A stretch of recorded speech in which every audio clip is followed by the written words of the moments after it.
everybody, please take your seats. Thanks for being here. Oh, for you, I'd leave it all.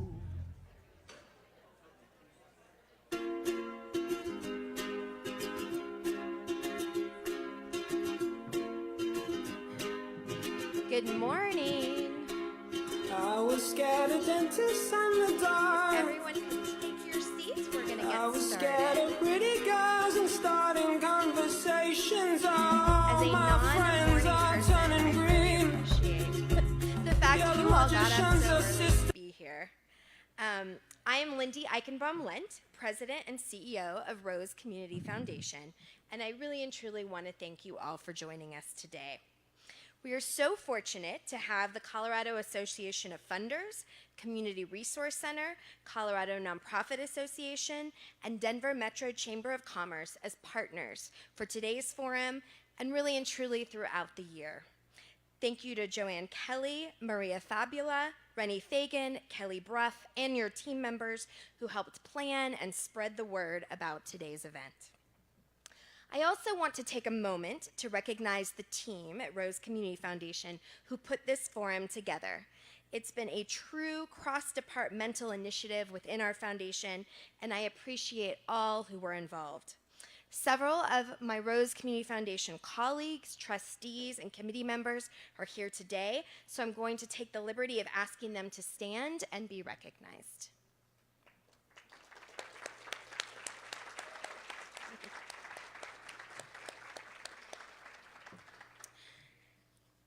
Thank you to each of you in the room for your dedication to ensuring that Colorado collects an accurate census count in 2020. Throughout the morning session, we'll hear from experts and community leaders about the critical importance of a complete count and some of the challenges that may stand in the way of that being achieved, as well as the local efforts already underway to prepare for the census. And for the people who are staying for the afternoon session, you will receive training about the roles that you and your organizations can play in promoting a fair and accurate count. For those who may be unfamiliar with Rose Community Foundation, justice, non-discrimination, and philanthropy are our founding values.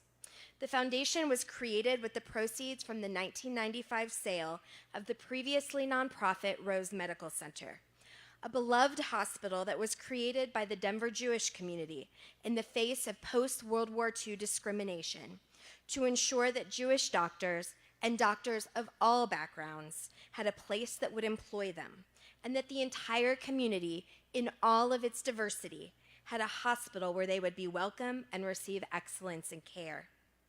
While the hospital and the foundation are completely separate today, that shared history has infused the foundation's work over the past 23 years as we have worked to improve quality of life in the 7-county greater Denver area through strategic investments in aging, child and family development, education, health, and Jewish life, while simultaneously promoting a culture of philanthropy through stewardship of donor-advised funds and nonprofit endowments.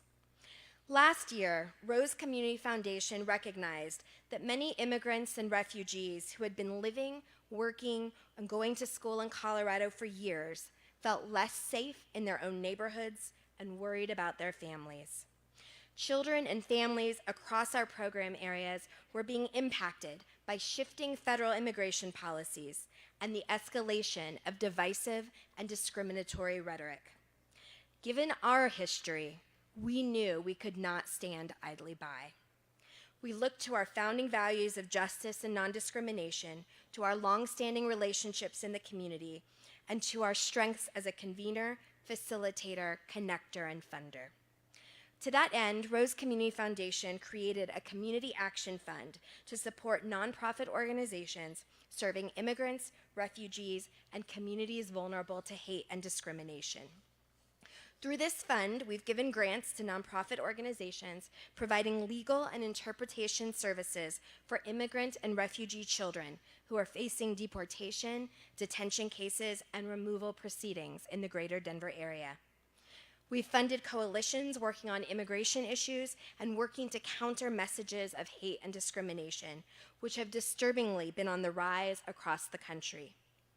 And recognizing that the current climate has resulted in increased demands being placed on nonprofits working in these important spaces, Rose Community Foundation has granted Help the Helpers grants to dozens of organizations across our community to address capacity constraints and provide self-care for frontline staff and volunteers. These are just a few examples of the work we've been able to support through the Community Action Fund. As a community foundation, we're grateful to accept contributions from donors who stand with us in this work. There's information on our website if you are interested in joining us as well. The greater Denver area is so fortunate to have numerous nonprofit organizations on the front lines of these critical issues, and we are so grateful to support their work. We appreciate everything that all of you in this room are doing to make Colorado a welcoming and inclusive place for all. As we at Rose Community Foundation assess the current landscape for issues around which the Community Action Fund could help convene stakeholders, the looming 2020 census came to the forefront. Among many other issues the census is facing, the understandable participation concerns of our immigrant communities represent a real challenge to Colorado achieving an accurate count. And we know that an undercount would result in Colorado losing tens of millions of dollars in federal funding each year, vital dollars that support safety net services for the communities that need it most, leaving a gap that neither the philanthropic community, nor the business community, nor local or state government can fill. That is why we are so grateful that you've joined us today to learn more about the challenges and help be part of the solution. I know we all believe that people count and that all people should be counted. Before I introduce our keynote speaker this morning, I'd like to draw your attention to the index cards that are on your table. Throughout the keynote and panel presentation, we ask that you write down any questions you might have and pass them to the volunteers on the sides of the room. We'll get to as many questions as we can during the Q&A session later this morning. And please include your contact information if you'd like to be followed up with after the event. Now, it is my extreme pleasure to introduce our keynote speaker, Arturo Vargas, a nationally recognized expert in Latino demographic trends, electoral participation, voting rights, the census, and redistricting. Since 1994, Arturo has been the CEO of the National Association of Latino Elected and Appointed Officials Educational Fund, NALEO, a national nonprofit, nonpartisan organization that strengthens American democracy by promoting the full participation of Latinos in civic life, where he also leads NALEO's affiliated national membership organization of Latino policymakers and their supporters. Please join me in giving a mile-high welcome to Arturo Vargas.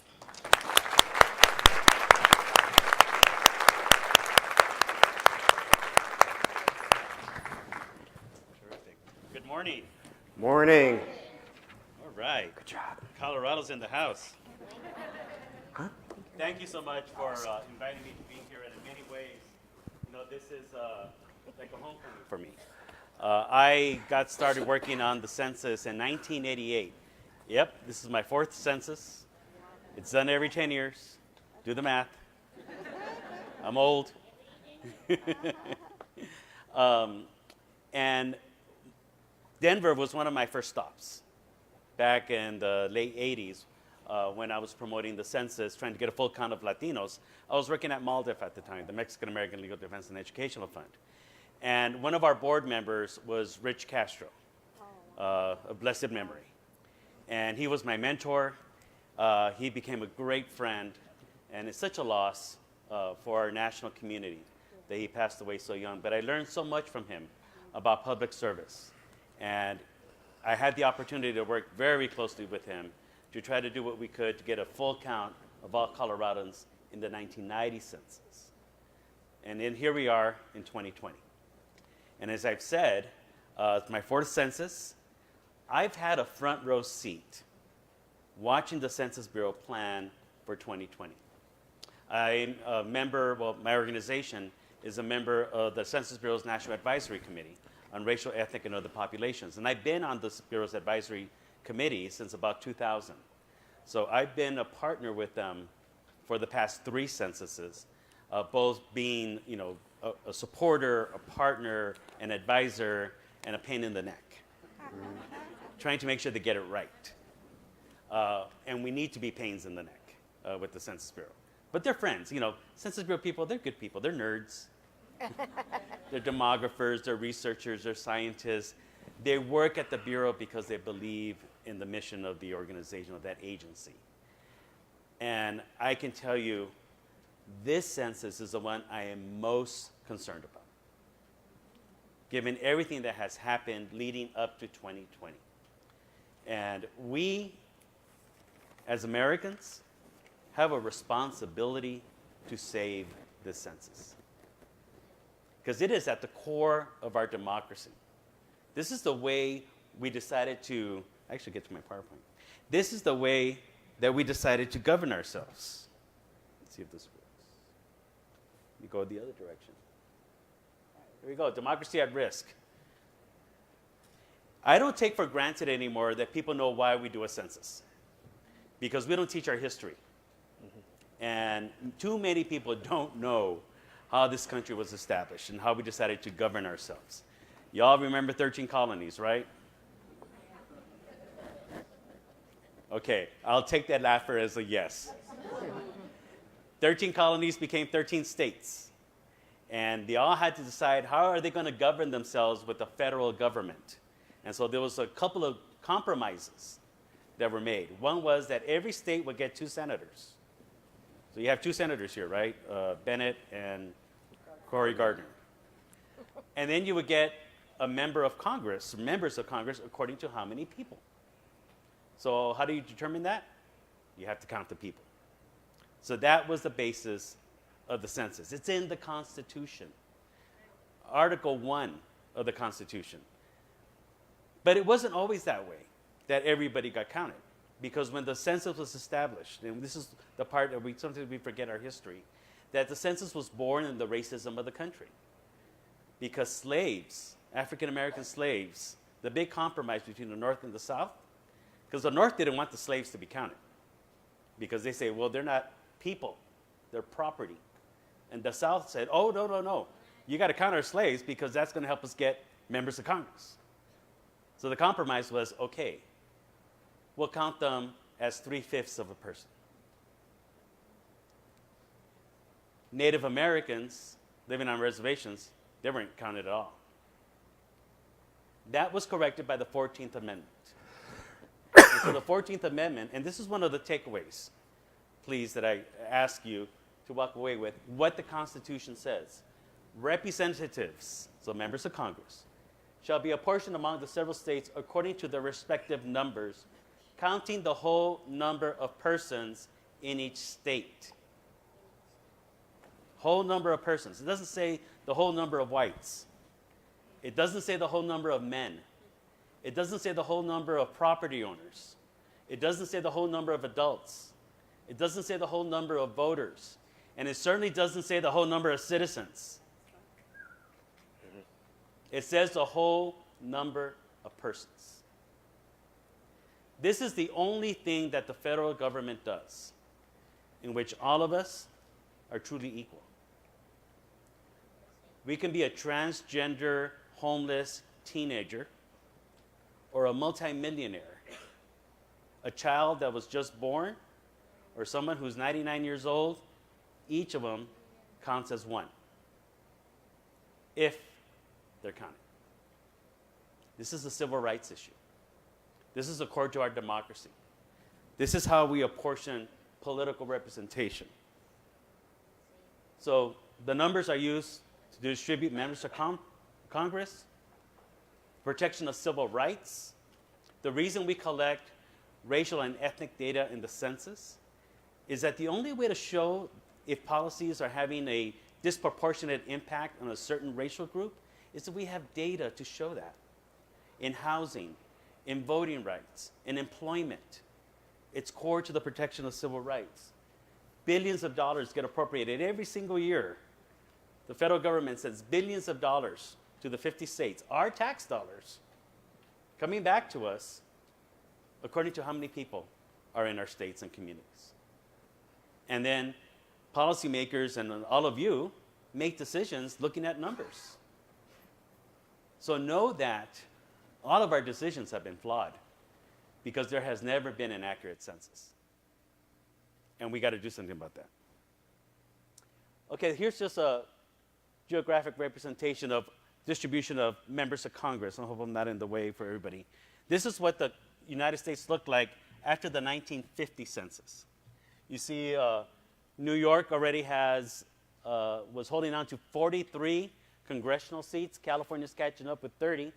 And there's Colorado with 4 members of Congress after the 1950 census. And this is after the 2010 census. See, Colorado now has 7 members of Congress. You see the red and pink states? Those are all states that lost members of Congress because their population either shrank or didn't grow as fast as the states in blue. And there's one red state in the South, that's Louisiana. It lost a congressional seat. Anybody want to guess why? Hurricane Katrina. There was massive demographic displacement after Katrina. People left Louisiana. They moved away. Many of them moved to Texas. And you know what? With that went a congressional seat from Louisiana to Texas. That's why Texas picked up. That's part of the reason why Texas picked up 4 congressional seats after the last reapportionment. So you see, California held on to 53. New York and Florida now are on par with each other with 27. And chances are that New York is going to lose 1 or 2 seats after 2020, and Florida may probably pick those up. So Florida is going to probably be the 3rd most populous state after this next census if everybody gets counted. And here's an example of what are the programs that actually use census data to distribute funds, using decennial census in the formulas to determine how much money should go to each state. And it's for everything. It's for everything. It's for health care, for Medicaid. It's for SNAP, Supplemental Assistance Program, for, to feed children and families. Highway construction, Section 8 housing vouchers, transportation programs, Head Start. All the programs that you care about, because many of them are designed to serve vulnerable communities, depend on census data. And the irony is that it's the vulnerable communities who often don't get counted. So, again, we need to do something about make sure we have an accurate and safe census. But it affects everybody. I mean, transportation, where is it? It's in there someplace. Highway planning and construction. We all drive. I was on the highway from the airport yesterday, and boy, you guys drive in Colorado. Yeah. If you want to build more highways, you got to count everybody. All right. One of the issues that we've been very concerned about at NALEO is the undercount of Latinos overall. Latinos, the Census Bureau will tell us that in 2010, 1.5% of Latinos weren't counted. They say something called net undercount. And when you talk to the Census Bureau, they'll probably talk about net undercount. Net undercount does not represent the number of people missed. The word omissions, when the Census Bureau talks about omissions, that's people missed. So there were actually 2 million very young children, ages 0 to 4, omitted from the 2010 census. How do we know that? Dr. William O'Hare, the foremost demographer in the country today on data on children, he's an advisor of the Census Bureau. He works for the Annie E. Casey Foundation. He did something called demographic analysis, where he took the 2010 census data set and compared it to actual births, actual deaths, and actual migration records. And he accounted for undocumented migration as well. So using hard data, he compared the 2010 census. And when he was done, he was missing 2 million children ages 0 to 4. The net undercount, because there were some children ages 0 to 4 who were counted twice. but not the same ones who were missed. So the net undercount of children was 1 million. He called me when he was done with his analysis because he thought NALEO would be interested in knowing that of those 1 million children missed, 400,000 were Latino children. We'll never have an accurate count of Latinos if we don't count our babies. These are children ages 0 to 4. Okay, the 2020 census is a year and a half away. If children 0 to 4 are at most at risk of being missed, these children started being born 2 years ago. Think about it. We know where they are. They're in our hospitals. They're in our prenatal programs, in our early childhood programs, in our Head Start programs. We know where they are, and they're going to be missed again in 2020 if we don't do something about it. And that's a 7.1% undercount rate for Latinos compared to 4.3%. Other populations that are severely undercounted include African Americans, poor people, immigrants, Native Americans, renters, immigrants. All these vulnerable populations don't get counted as well as other populations. All right, so one takeaway. Let me go back to this.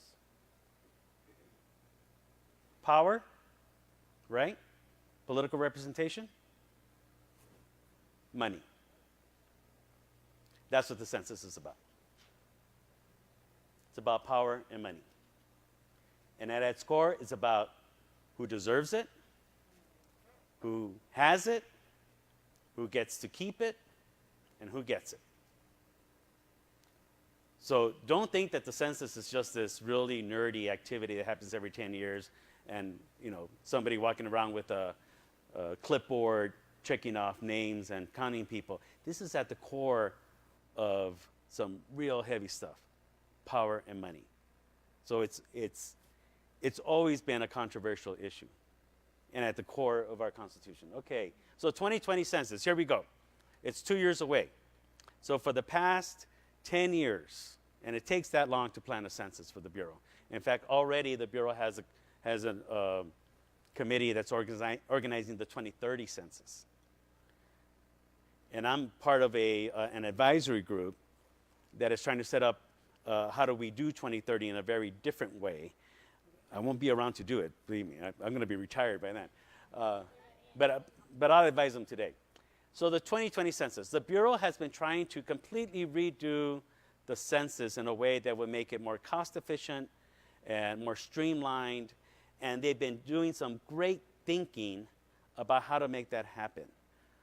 And they have had some major innovations that they are planning to do.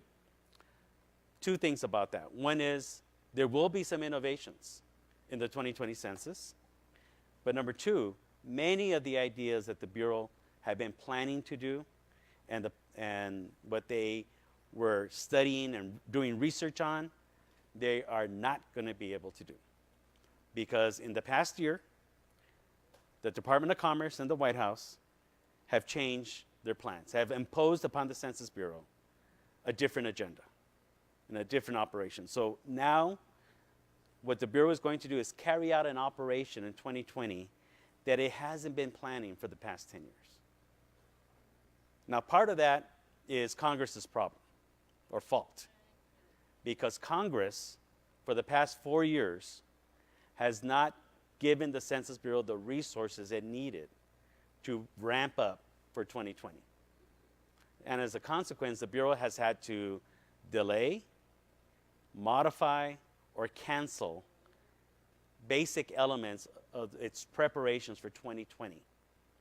So in some ways, it's going into the 2020 census blindly because it doesn't know exactly how everything's going to work because it hasn't had the opportunity to fully test everything. And that's because Congress hasn't funded the Bureau enough. Now this year, for FY19 that just started September 1, the Bureau is a little flush, but in our opinion, it doesn't have enough resources to catch up based on what it lost in the past 3 years. So it's ramping up. The biggest change for 2020 is that Bureau wants to make this a high-tech census, right? You've heard this. It wants everybody to respond online. Now, on the one hand, it makes sense because many of us do things online.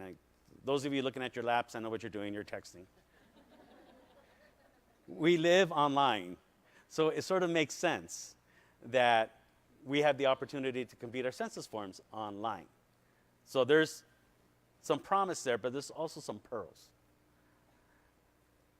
The danger being, one, we know people are scared about what's going to happen if you submit your personal information online. What are the Russians going to do with my census information? No, seriously. What are the Russians going to do with it? And there's a fear. Is it going to get hacked? I mean, the federal government has been hacked already a couple of times. So while it makes sense, we know that there's some dangers there. Administrative records. This is something that the Bureau doesn't talk much about, but we should know about what the Bureau is planning to do in terms of administrative records.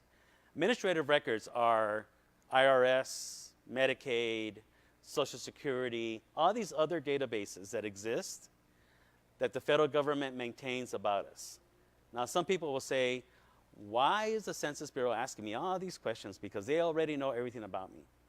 Why are they being so nosy and imposing upon my time when they could just go to X data set and get the information they need? Well, the fact is, the Bureau says, yeah, the public is right. The federal government does know everything about us. So how can the Census Bureau be smart and go to these other data sets to get information, to complete some of the information that it doesn't get from us, from forms that are not returned or are returned incomplete? So the Bureau has been trying to study this and research this to determine which data sets it's going to use to complete the count when those of us who decide not to return our census forms or we return them incomplete aren't cooperating. But what the Bureau hasn't yet decided is exactly which data sets it's going to use and for which purposes. So we're keeping an eye on this because one of the things we're concerned about is we want to make sure they get it right, and some of these data sets are not complete.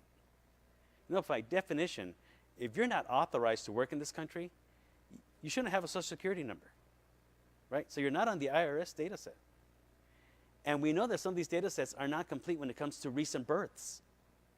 And remember, it's our babies who are most likely to get missed. And some of these data sets don't collect information on race or ethnicity. The IRS doesn't care if you're black, white, Asian, Native American, or Latino. They just want your money, right? So we're keeping an eye on this. So we need to know what's going on. The Bureau was going to redesign the way it asked all of us what our ethnicity and race is. They had spent 10 years researching how to get into the psyche of the American public so that we understood what was being asked when the Bureau asked us, what is your ethnicity? What is your race? 10 years they spent researching this, and they had come up with a new way of doing it, and this administration put the kibosh on those plans with no explanation. And so now they're going to go forward, and I'll show you in a little bit, with an imperfect way of collecting race and ethnicity data. Reduction in the number of local census offices. All of these innovations that the Bureau has been doing has been because Congress told the Bureau in 2011 that the next time they do a census, they have to do it without spending a penny more than they spent in 2010 in $2010. That meant that the Bureau has had to figure out an operation that was going to cost $5 billion less to do. Well, because the Bureau didn't fund the Census Bureau, and because the Bureau has had to pause, delay, and cancel many programs, the fact is that this is now on track to, in fact, be the most expensive census. Because, what is it? Pennies, foolish, pound. You know what I'm talking about. Yeah, that's what's happened. The Congress didn't give the resources to the Bureau enough so that the Bureau could do this effective streamlined census. But because of high tech, because of the online process, the Bureau is shrinking the workforce that it's going to use for the 2020 census. And this is going to be something where all of us need to get involved. We need to help the Bureau find good people to work there. And it's going to be tough this year because of the historic low unemployment rate that we have in the country right now. There aren't that many unemployed people as compared to 2010. 2010 happened through the Great Recession. Very high unemployment rate. I mean, the Bureau was hiring PhDs to be enumerators. They had no problem having a highly skilled workforce. Already the Bureau is telling us that they can't find enough good people. So this is something we need to help the Bureau to do. In 2010, there was a census office in every single congressional district. So that meant that Colorado had at least 7 offices in 2010. As of November of last year, there were only 4 offices planned for Colorado. In Aurora, Colorado North, I don't know what that means. Maybe it means something to you. But it's in the memorandum that I copied. Colorado Springs and Denver. These are the offices for the 2020 census. You have a regional office here in Denver, in Lakewood, that's in charge of 12 states. But these are the 4 offices that are going to be in charge of counting Coloradans. So when the Census Bureau comes later today, let's ask them, are these offices opened? Who's managing them? What's the staffing plan for this? How many people are you going to hire? And where are you going to hire them? Okay, this goes to the fact that the Bureau has had to cancel its and change its, 2020 census is proceeding. This is my other point. Okay, 2020 operation is not what the Bureau has been planning. The years of underfunding, as I said, rural communities are going to be particularly affected by the lack of money. Colorado has a lot of rural areas. Originally, the Bureau was planning to do something called update enumerate. Update enumerate means that the Bureau was going to hire census enumerators to go into the rural areas of the country, confirm the addresses, and then enumerate people right then and there and count the people who live there. That was the plan. But because the Bureau has been starved and they needed to cut funding, they will do something called update leave. Update leave means that they will hire enumerators, they will go update the address, and then leave behind a census package. And cross your fingers hoping that the people who live there are going to fill it out. That's the way rural communities are going to be counted in 2020. And this affects Colorado significantly because of your rural communities. Update leave is the operation to count your rural communities. So when we do our outreach and we tell people it's time to get counted, if they're in rural communities, we need to tell them, look for that package that someone's going to leave behind on your doorstep because that's your census form. What else here? Dress rehearsal. Anybody here in the arts? Any actors? Yeah? All right. When you do a dress rehearsal, it's as if it's the real thing, right? Just without the audience. You don't stop. You replicate everything exactly as if it's the real thing. And that's what the Census Bureau does every year ending in 8. This is the year ending in 8, 2018, in time for 2020. The Bureau had planned to do 3 dress rehearsals. Providence, Rhode Island, in the county in the state of Washington, and 2 counties in the state of West Virginia. So an urban area, a mixed area with a large Latino agricultural population in Washington state, and a rural area in West Virginia. But because of lack of funding, the Bureau had to cancel Washington and West Virginia and only did the dress rehearsal in Providence County, Rhode Island. And in fact, it didn't even call it a dress rehearsal. It called it an end-to-end test because all that the Bureau had money to do was to see if the computers were going to work. There was no communications program, there was no advertising program, there was no partnership program. All the things you would think that would happen in a census didn't happen. So when I say that the Bureau is going into 2020 blindly, it's because it hasn't fully tested everything. Even the final test that just wrapped up in Providence County, Rhode Island, was not a complete dress rehearsal. Ban on hiring work-authorized non-U.S. citizens. This is something that's a little murky still. Census jobs are federal jobs. And if you're going to work for the federal government, you need to be a U.S. citizen, unless there's some kind of waiver where the federal government determines that we need your skills, and so we will waive the fact you're a non-citizen. In the past, the Census Bureau has gotten a waiver because there are some areas of the country where languages are spoken, where there are not enough citizens who speak those languages. So they would hire work-authorized non-citizens, people with green cards, people who are here legally and authorized to work. The Bureau would be able to hire them so they can go into those neighborhoods where Spanish only is spoken, or Hmong, or Vietnamese, or Korean, or Farsi. They needed to hire those language skills. Census Bureau has been told, nope, only U.S. citizens can be hired. Now, I say it's murky because there's a loophole in the law that says the Census Bureau can hire non-citizens as translators. So now we're pushing the Bureau. This is part of being the pain in the neck, pushing the Bureau to say, okay, you need a lot of translators. So you better get this waiver, because there are some communities in the country where if you go in there and the enumerator only speaks English, they're not going to be able to get the information from those households. So this is something where we got to push the Bureau. So when the Bureau comes in, let's ask them, what's the plan for hiring a culturally and linguistically competent workforce? And then the census questionnaire itself has been radically changed. And you've heard about the citizenship question. I'll get into that. But I also want to talk about the race and ethnicity question.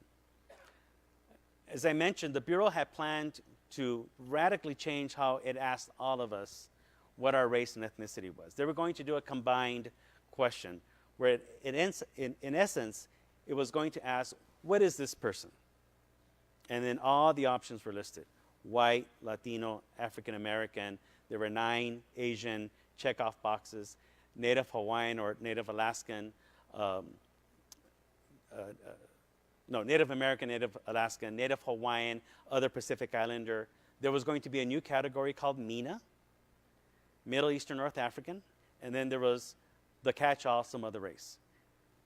People in the MENA community, the Middle East, people from Morocco and Egypt and the Sudan and Syria and the Arab countries, people who trace their heritage there for the past 30 years have been clamoring for the Census Bureau to give them a category. Because the Census Bureau says, if you're from Egypt or Morocco or Saudi Arabia, you are racially white. And these people are like, no. We're not white. And the Bureau says, yes, you are. And so these people were not counted as being from that part of the country. So we work quite a bit with stakeholder organizations from these communities. And they would say, if you look at the data from Detroit, that has the largest concentration of people from the Middle East, you can't tell how many Middle Easterners are poor because they're in the white category. You can't tell how many are children, Middle Eastern children, or because they're in the white category. You can't disaggregate the data. So they have been clamoring for 30 years, and they got right to the finish line, and the rug was pulled out from under them when the Census Bureau decided there will be no MENA, not the Census Bureau, the Department of Commerce decided no MENA category. So this is what the Bureau is going to do in 2020. It's going to ask everybody, is this person of Hispanic, Latino, or Spanish origin? This is the question that's been on for many years. And there are 5 checkoff boxes. No, not Latino or Hispanic. Then you go to the next question. But if you are, like me, you can check off yes, Mexican, yes, Puerto Rican, yes, Cuban, or yes, other Latino. So if you're Guatemalan or Dominican or Hondureño or Argentinian, you have to write in that group. But only one. If you're both Mexican and Puerto Rican, you got to decide who you love more, your mother or your father. Because the Bureau says you can only check one box. So that's one problem with this question. Okay, so then you go to the next question. What is this person's race?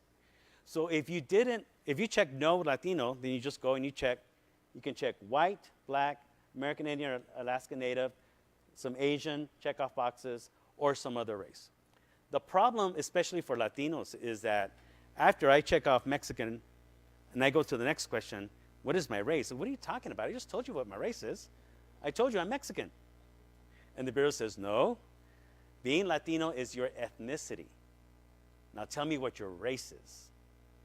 And so as a consequence, about half of all Latinos in the country check off a box called some other race. The problem with that is that OMB, that has decided how many races are in the country, says there is no such thing as some other race. In fact, many Middle Easterners end up checking off the some other race box too. About 95% of the people who checked off some other race are Latinos because they checked off the Latino box. What the Bureau has to do is to go back and impute, using algorithms, a racial category for those some other race respondents. The Bureau wanted to get out of this business, but was prevented of being able to do so through, I believe, some political agenda. There are other issues we got to keep an eye on. There's no permanent director at the Census Bureau yet. Someone's been nominated. He hasn't yet. He did have a hearing, but hasn't had a vote. He probably won't get voted into either the lame duck session of this Congress or in the next Congress. So right on the eve of the census, will there be a permanent director? The GAO, the General Accounting Office, has designated this census a high-risk federal activity. Well, that's no surprise. It does it every 10 years, except this time around, it did it much earlier in the cycle because of all these innovations. Talked about the public trust and talked about the funding situation, all affecting this census. But the biggest threat now that you've all heard is that the Department of Commerce has ordered the Census Bureau to add a citizenship question to the decennial census. Now, what's the problem with this? The last time the Census Bureau asked everybody in the country, are you a citizen, was in 1950. After the 1950 census, the Bureau determined that it wasn't collecting accurate data about citizenship by asking the entire population, are you a citizen? So beginning in 1960, they asked the citizenship question on a sample survey. Those of you old-timers will remember short form versus long form. The citizenship question was on the long form in 1960, 70, 80, and 2000. It was a long form because it asked a whole bunch of questions. After the 2000 census, the Census Bureau created something called the American Community Survey, where that sample survey goes to 3.5 million households every year. And this is, has anybody gotten this survey? I know I have. This is the survey where it asks everything about your household. Not just your name, your gender, your age, your ethnicity, and your race. They ask you how many hours do you commute, what's your level of education, what language do you speak, do you have running water, how many toilets do you have, are you a citizen? So it's one question of about 50, and it's on a sample.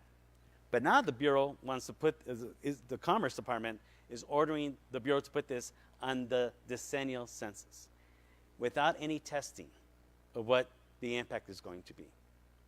And it's doing it in this current environment. We know that this is not a comfortable time for immigrants in the United States, right? We know what the government is telling us. I'm going to cancel DACA. I'm going to cancel temporary protected status. I'm going to change the rules on public charge. We're going to build a border wall. Are you a citizen? What is that going to do to our communities when they get that census form? I don't know necessarily the motivations for why this question has been added now. I have some pretty good guesses. I don't want to get into politics, so I won't. But if you want to talk afterwards, I'll share everything with you. But this is now subject to litigation. There are 6 lawsuits pending in the country, 2 in New York, 2 in Maryland, and 2 in California. Just challenging the citizenship question. There was a very important decision yesterday by the U.S. Supreme Court.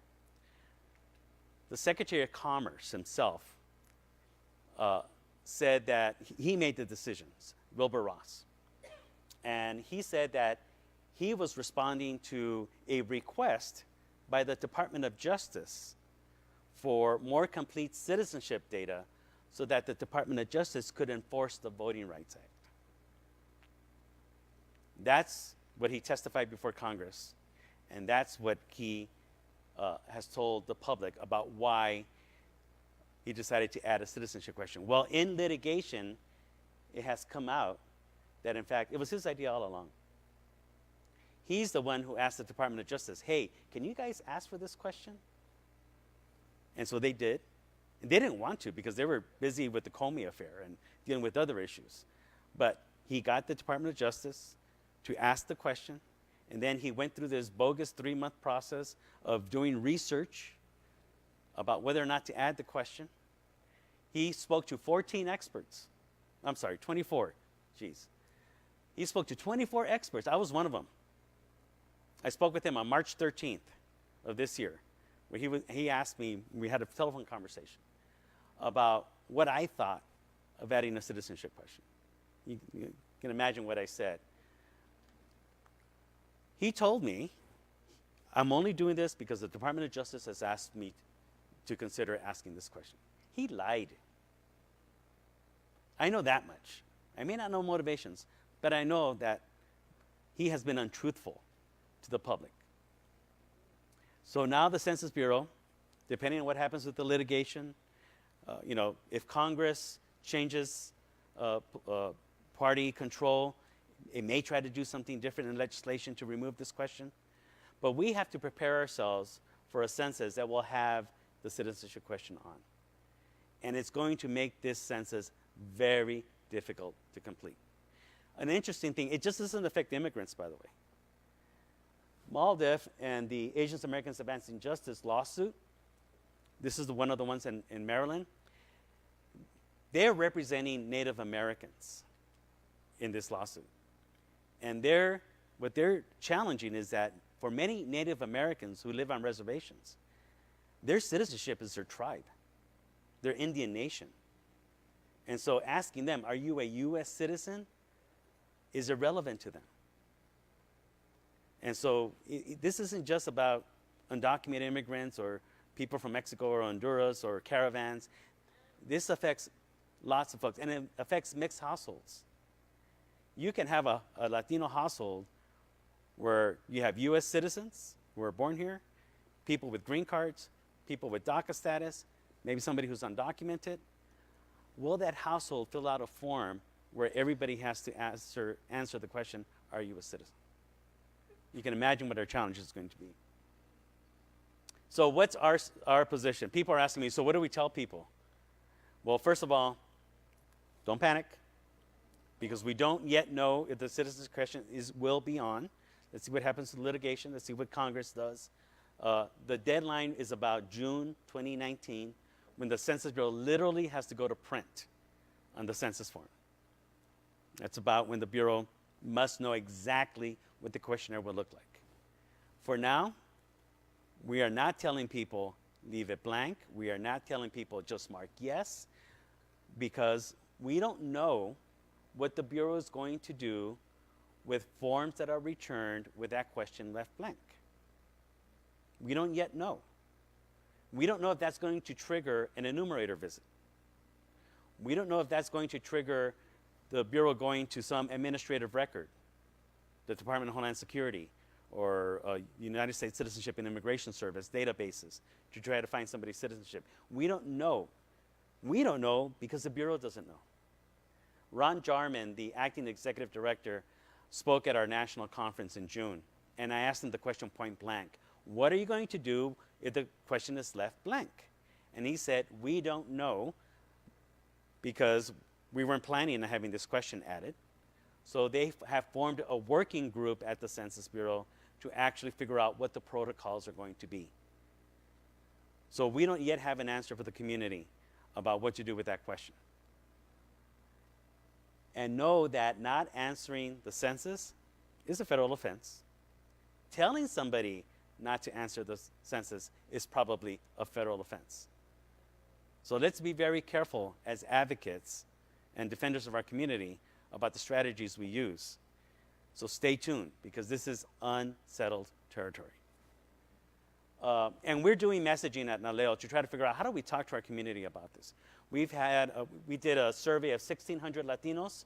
We did focus groups in LA, in the Rio Grande Valley, and in North Carolina to try to figure out how do we talk to our community about the census, and what are they saying if we ask them to be citizens. Well, not surprisingly, when we told people the Bureau's going to ask if you're a citizen, the people who were citizens said, well, I don't have a problem answering that question, but nobody in my community is going to answer it.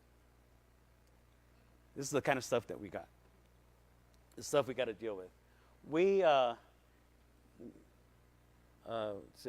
we asked them, how do you want to answer the census? Do you want to do it online? Do you want to do it on paper? Do you want to do it by phone? 75% of the people we surveyed said, I want to fill out the census form on paper. Okay, the Bureau is going to push us all to do it online because it wants to save money. But we don't have to do it online. This is a little secret. The Bureau's it's not really telling us. Because if you don't respond, the Bureau's going to mail you 5 times. Every house is going to get 5 mailings from the Bureau. By the 4th mailing, if you don't respond, you're going to get a paper form. So as we do our outreach, if people want to say, I just want to fill it out on paper, then part of our strategy is going to be, let's just wait until you get it in the mail on paper, and then we can help you fill it out. If you want to fill it out online, you can do that too. You can do it anytime. But people are telling us they feel more comfortable on paper. I want to get here to the messages that we tested. We tested 4 messages. This is, again, with the Latino audience. We tested, you need to participate in the census because it's required by law. You need to participate in the census because it's your civic duty. You need to participate in the census because it benefits your community. Or you need to participate in the census because this is your way to stand up to Trump. So it's a resistance message. We tested these 4 messages. The resistance message was the least effective. The most effective was, you need to participate in the census because of the benefit to your community. So as we gear up at NALEO with our campaign, and I hope Coloradans, as you gear this up, what we have to hit home is have people understand how important the census is for programs, for those health programs, those clinics, those schools, the highway construction, all of that. That's what people have told us is convincing to them to participate in the census. Let me get on here. Messengers. It's also important who says it. I work for the National Association of Latino Elected and Appointed Officials. I'm going to tell my members who are appointed and elected officials, nobody believes you. That's what people told us, that elected officials are not very credible when it comes to this stuff.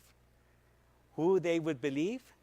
Nurses, doctors, teachers, first responders, all of those were credible messengers. So when you think about who needs to go out there and be telling the public the census is important for our community, it needs to be those messengers. Okay, I'm just waiting for someone to say, oh, let's do a PSA with Lin-Manuel Miranda. No, that's not going to work. Okay, and we need to prepare folks. These are just some ideas that we have. I'm going to point out this one in the middle. Advocate for state and local funding for census outreach. Colorado, you've got to get on the ball, people. State of California, they know what's at stake here. California has 53 congressional seats they want to hold on to. They have a huge immigrant population. They know exactly the risk of not counting every Californian, which is why the state government has allocated $100 million for its own statewide census outreach program. Colorado, not a penny. You need to talk to your legislature. You need to talk to your governor or your new governor once this election is held and say, Colorado has something at stake here. Power and money. And every person means we get that much less of our share of political representation and resources to benefit our community. We have to invest in this effort. We can't just leave it up to the feds. That's one of the things I tell people. We're doing a campaign on this. But the thing I always want to remind people is that, the United States did not invent the census. Okay, censuses have been done throughout the history of the world. Jesus was born in Bethlehem because Mary and Joseph were traveling because Caesar decreed that there shall be a census and everybody needed to be counted, the men, in the town that they belonged to. So Mary and Joseph were traveling from Nazareth because Joseph was from Bethlehem, and that's why Jesus was born there. But the reason Caesar was doing a census was so that he could tax people, so he could control the population. That's why governments have done censuses until our government decided to do a census.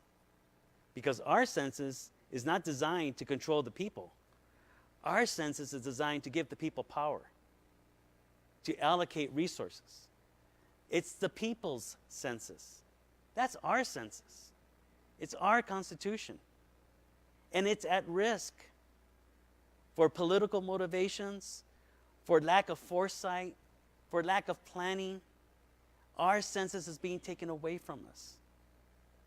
It's at the core of what this country is about. It's at the core of our democracy. And we have only about, 16 months left to do something about it. Because if we are Americans, if we believe in our Constitution, we have to take this into our own hands. And we have to stand up for the fundamental values of this country, that all persons are equal in our society, and we all count. Thank you.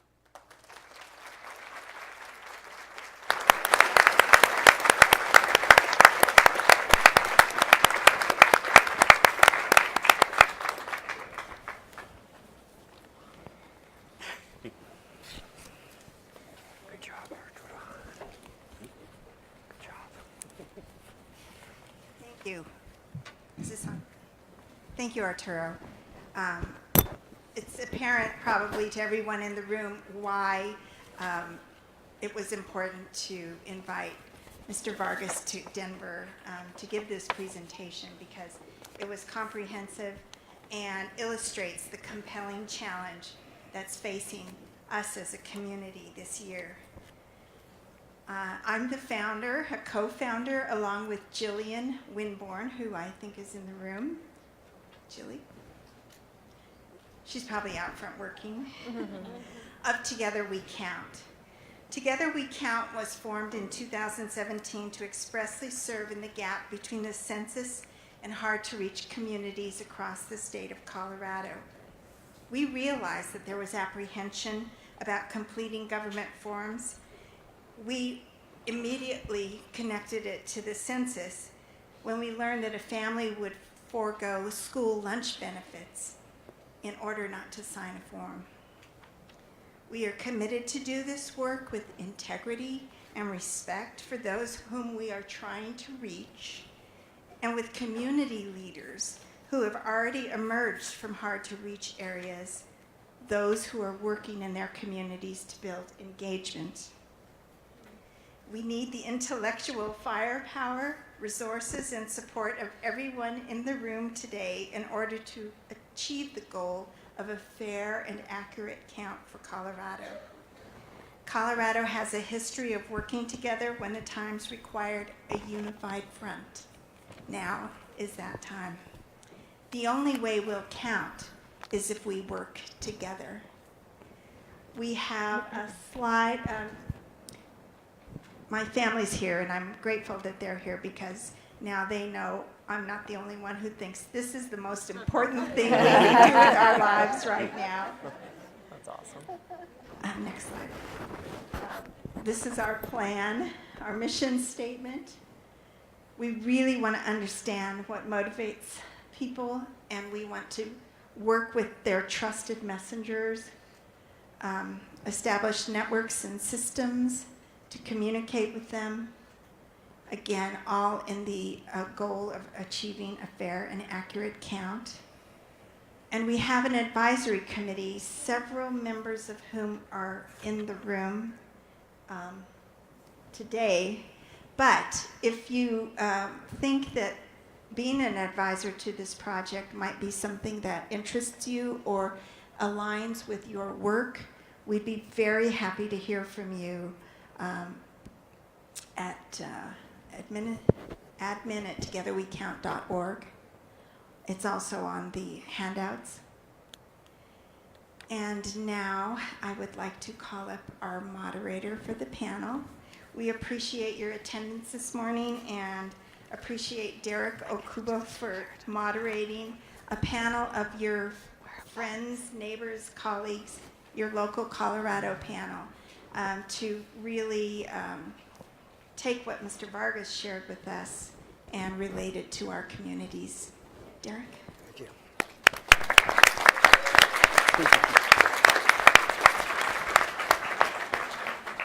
Thank you, Rosemary.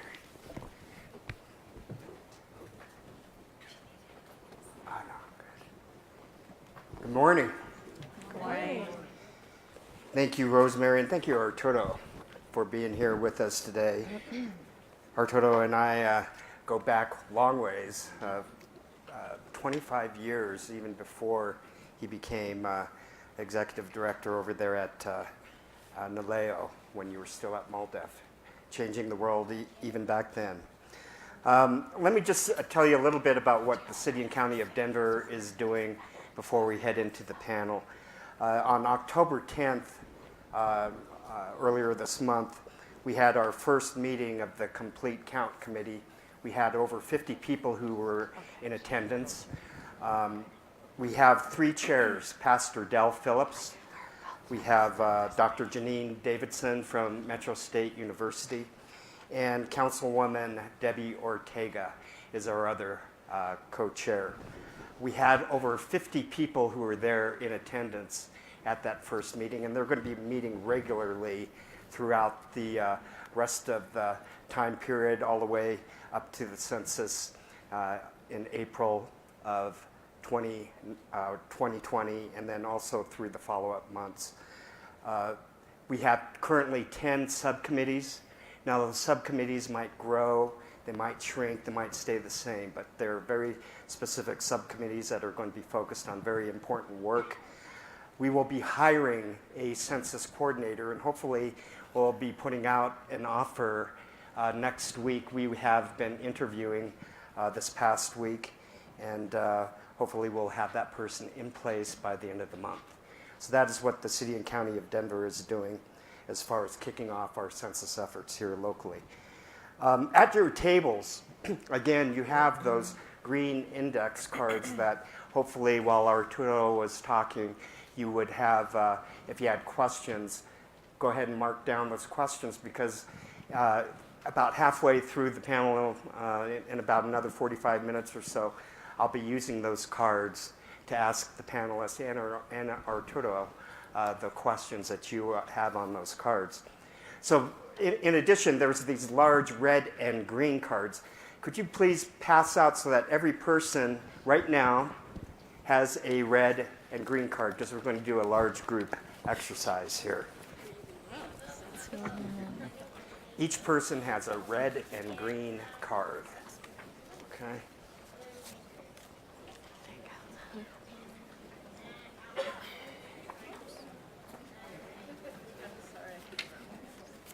You all ready? Mm-hmm. Okay. All right. Thanks. Very Christmassy. Everybody has a red and green card. Okay, let's see, I pull these up, I guess, huh? So the first question, so the green card will be true, the red will be false, as far as these myth questions that I have. And it's kind of a test to see if you're listening to Arturo, too. So, children under 5 years of age were the most undercounted group in the 2010 census. Very good. Very good. I think we're... Right, I'm just gonna watch Arturo. Very good. Paying attention here. Let's go to the next one. You must be a citizen to participate in the census. Right on. Did I just date myself with that? It is a myth. False.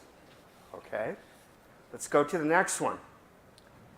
The census counts individuals who are residing in/on military bases, retirement communities, prisons, and other group facilities. Take a look. It should. That is a fact. And you guys, I think, pretty much scored 100% on that. Give yourselves a hand. Way to go. So at this time, I'd like to call up our panelists, and then come on up. We'll have a seat, and I'll introduce you, and then we'll go on and have a conversation. So Kelly, Elizabeth, and then Nicole. All right. So I have the pleasure of moderating this incredible panel of these very distinguished folks. And Perfect. No worries. And the reason why we have to be in order is our mics are numbered, and Yes. so we have to go in that order. So answers are let me introduce folks here. So directly to my left, a lot of you already know her, Kelly Brough, who is the president and CEO of the Denver Metro Chamber of Commerce. And the Chamber of Commerce and your job is really focused to put people to work in great jobs. And as far as our Colorado panel, originally from Montana, but as you say in your bio, Colorado to the core, right? Okay. Let's give Kelly a hand. Thank you, Derek. Next to Kelly is Elizabeth Garner. Elizabeth is the state demographer with the Colorado Department of Local Affairs, an agency focused on strengthening the capacity of Colorado's communities and local governments. I've heard you speak before. You always give us great information. She is a Colorado native. And one of, I didn't know this, one of 43% in the whole state. How many here are Colorado natives? So we are a part of 43%. I didn't even know that. I'm a native too, so excited. And then, of course, Nicole Milaku. Nicole is the executive director of the Colorado Immigrant Rights Coalition, also known as CIRC. CIRC has been a great partner for many of us here in this room and with the city and county of Denver. Nicole is first-generation Coloradan. His family hails from Chihuahua, Mexico. Let's give these guys a hand. So to start us off, I have some questions that I'm going to ask you. If we can try to keep our answers concise. I have a timekeeper here who's going to kind of hold up a sign. But going through some questions and then we'll bring up Arturo for the other question and answer. But the question first, and Kelly, why don't you start us off, and we'll go down the line here. So tell us about you and your organization, and what about Arturo's presentation resonated for you? Yeah. So my name is Kelly Brough. I'm the president and CEO of the Denver Metro Chamber of Commerce. And you all probably grew up wanting to, work at a Chamber of Commerce. Like me, I didn't either. And so I didn't really know what chambers do, but the business we're in is helping ensure our companies succeed. We have 3,000 members. They represent about 300,000 employees who work for those members. And about 98% of our companies are small business, really small business, because Colorado is so small business. And so what really resonated is when you think about the census, I thought the emphasis on, I called it voice, Arturo appropriately called it power as well, but making sure we have the representation in Washington to advance our needs is in all of our interest. To make sure we bring the money home that we deserve from what we've paid in to Washington. And this count really matters for that, and that's in the interest of the business community as well. But there's a third piece, too, that really struck me during that conversation, and it's access to data and good information.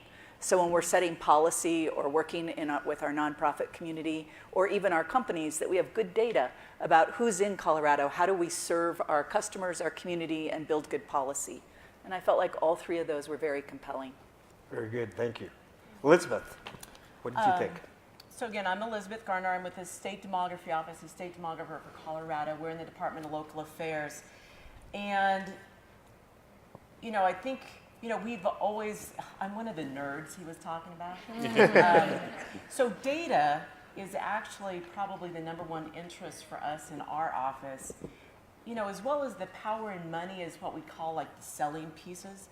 But the data is so important, and I think one of the messages that Arturo brought up that I thought was critical is that if we miss you in 2020, we miss you all decade, because our job in our office is actually then to take the 2020 data and create estimates then over that next decade from 2020 to 2030. And if we miss you in 2020, you never make it through, and especially with the kiddos. And we've talked about in our office, what do we do to maybe augment that kid population, but we don't know necessarily their age or their race or ethnicity or any of that other information, or necessarily even where they are, where they've been missed. So I think that that's critical, as well as how different we are this decade compared to last decade. He talked a lot about the hard to count, including renters, for example. And we've had such a change in our ownership, rentership in Colorado, that's another key thing that I worry about, as well as, and this is where I think all of you also come into play, is the number of people that we're going to need, or that the Census Bureau is going to need to hire when we've got the lowest unemployment rate on record. Is I just wonder how the work is going to get done. So those were some of my big takeaways. Nicole. Yes, so my name is Nicole Malaku. I'm the Executive Director of the Colorado Immigrant Rights Coalition. We are a coalition of 78 member organizations working across the state to promote a fair and just Colorado for immigrants and refugees. We do have a large reach across the state with rural communities, and I think for us, one of the particular areas is the citizenship question, as Arturo mentioned, that really will inhibit a lot of mixed status families, immigrant and refugee families from responding. What we're really concerned about is the fact that there is no oversight of how that information will be used if people decline to participate, and what agencies they would then interact with, making them a potential target for enforcement action. So there's a lot of trust to work through with the immigrant and refugee community and repair that trust with our federal agencies. It's going to be a lot of work for trusted community partners and core messengers to actually be the purveyors of why this matters and what's at stake if people don't participate. So we'll be on the ground working very closely with NALEO, with other groups all across the country, with our national networks as well as our member organizations to make sure that people understand what's at stake. And of course, one of the other parts that we're particularly concerned about is, appropriations process for congressional representation as well. If we're not represented in Congress and we have entire swaths of population that are underrepresented, how will our policy issues be represented? How will we have a reflective democracy if we've left out complete counts of our population? And then lastly, I can talk a little bit more around one of the bigger, questions for us that comes up serving the population that we serve is the motivation for adding this question to the citizenship. It's unprecedented. It has not been on the docket since the American Community Survey, since the 1960s. And so the motivation for us is very concerning, and I think us, along with several other advocacy organizations, are really trying to get to the bottom of what that motivation is and how are we going to overcome the fear so that our community will participate. Very good. Again, I want to remind you that those index cards also can be, you can write down questions directed at any of our specific panelists as well. So question 2, and Kelly, we'll just start with you again. What are you and your organization doing to prepare for the census, and what are your concerns? Yeah, so I think, when I saw Arturo's list of trusted employers aren't on it, but our hope is, because we're so small business in Colorado, that employers are really a trusted partner. and that we can help work with all of our employers to encourage their employees to fill out the census. But maybe even as important is we have a lot of business partners around the state, economic development organizations, chambers of commerce, that we can help messaging that they could ask the same of their employers. So through our employers statewide, we have an impact of making sure more people fill it out and that we reach populations more easily. Very good. Elizabeth. So in our office, we are one of the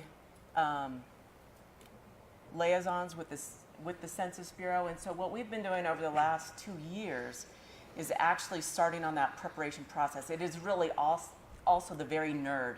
It is not the fun, maybe outreach that a lot of people get to do. We've been making sure that all of the boundaries are correct.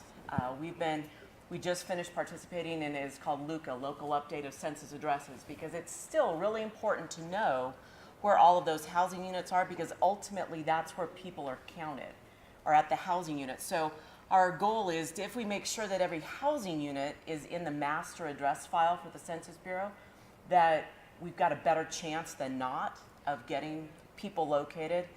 We are also signed up, it's called the Count Review Program. We're the early state partner in terms of after the census actually even starts taking place, making sure that every place is it's called a count review, making sure that actually all of the housing units and people are showing up. We are working on, we have developed a website for the state of Colorado in terms of information and data on Census 2020, what kind of projects are going on, what kind of data and information is available that we can leverage for other agencies to take advantage of. So we're developing a bunch of fact sheets in terms of information that you may use in your own networks to get to your people. And then finally, probably one of the more important pieces is that we are coordinating the state complete count committee. The governor put out his proclamation creating it. We've been working to get people onto that committee. The state demography office will be staffing that committee, and it will be we're hoping to have our kickoff the beginning of December, and that will be going through all the way through past non-response follow-up, which is if people don't fill it out, helping to create that non-response follow-up. So that's kind of what we have in mind. Thank you. Nicole. Great. So we are going to continue litigation all the way through 2018. We actually are one of the agencies that signed on with the state of New York in the civil litigation against the Department of Commerce. So we're carrying forward with that. Just yesterday, the Supreme Court sort of ensured that Wilbur Ross would not be able to talk about why he had included that question and sort of blocked his response in that. So we're going to continue advocating that we get to the bottom of why that question is included. And actually, there's a lot of mobilization in Congress right now around oversight and accountability for that question and the final draft of the questionnaire. And so we'll be working with members of Congress, both at the local level and at the national level, to make sure that there is oversight and there are folks looking at that questionnaire. I think at the very local level, when we talk about trusted messengers and folks in community, all of our organizations have very deep reach into rural communities and at-risk populations. And so really educating those member organizations and being able to make sure they have the tools and materials to have this conversation with their base organizations, and then being able to do the general community education that's needed. So pulling out all the stops with our network and with our partners to be able to do robust communications, to have the faces of immigrant and refugee populations in videos talking about why they will be participating and what is their motivation for making sure that everybody's counted. And then again, I think just helping deliver those messages and really being the connector of all of the various agencies that exist. So in the education community, the business community, the healthcare community, really making sure that we can connect those folks into immigrant and refugee populations so that everybody will be counted. Very good. Let's see, I saw Emma walking around collecting the cards. So if you do have a card, just hold it up and Emma will come by and get it. Okay, so this, another question for us. So let's start with you again, Kelly, and then we'll go down. Do you feel your sector is prepared for the census, and what do you need from the sector that you represent in order to make an impact on the 2020 census? Yeah, this is such a good question, and I think challenging to answer, but one, so here's my concern. I think in the private sector, there's probably a sort of take it for granted that everyone's going to find their way to the census and fill it out. And I think we have to raise awareness about where undercount occurs and what the risk of it is. And so I feel prepared to contribute to that understanding, but I think we need a much broader, much more committed private sector who says there is really way too much at stake for us. And I don't think there's an understanding of that. I think that's a huge challenge to overcome. And I want to give you a statistic that I think starts to open, when you talk about representation and voice, when you talk about money, people really get that. But the data part of this is so compelling for business. 1/4 of all new businesses in the United States are started by first-generation immigrants. So when you think about that, the speed at which we successfully grow our economies and build our companies requires we understand who first-generation immigrants are, who's coming to the country, how we serve them, what supports and resources they need. And I feel like that is lacking.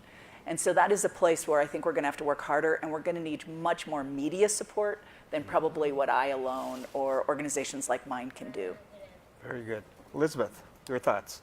So I think it's hard for me because I just learned that I'm not a trusted voice. So that's It's also depressing. That is such a bummer. Don't tell my kids. Yeah, exactly. Don't tell my kids. Don't tell anybody. And likewise, our partners. So I'm in the Department of Local Affairs. Most of our partners are other state agencies and local governments. So my network is not necessarily that connector. So for me, that's a huge challenge, and that is why I was so excited to meet with Rosemary and Jillian with Together We Count, because I think making sure that we've got the networks with the nonprofits and actually the for-profits so that we build that connection with the trusted voices is going to be critical, because again, my natural network isn't. And we had a great, Ron German actually was in town yesterday, and so the head of the Census Bureau, so we had an opportunity to meet with him and really talking about, that fear of misinformation or disinformation that it's already starting. And so being able to network, I think, and get the information out is critical. I think Arturo mentioned that our lack of a really good civics education for students plays through the system, and so I think there's a lot of people that don't understand the value of the census, so that education and information, getting that out to everyone is going to be is a challenge. So I appreciated your point of don't panic, but I'm panicked. But that doesn't mean I'm stuck. I'm moving forward, and I want to partner with all of you guys. So I'm hoping that you see us as a network and a resource for the work that you guys are doing as well. Thank you. Nicole? Yeah, so we have quite a history of being able to go door to door and meet community where they are. We have the potential and have scaled up to be able to reach 100,000 doors in community. And so we will do door to door. We'll use some of the grassroots techniques that we've used for our civic engagement campaigns and for our Know Your Rights campaigns, calling the community together for community forums, bringing in those trusted partners to be the purveyors of the messaging and the importance of participating.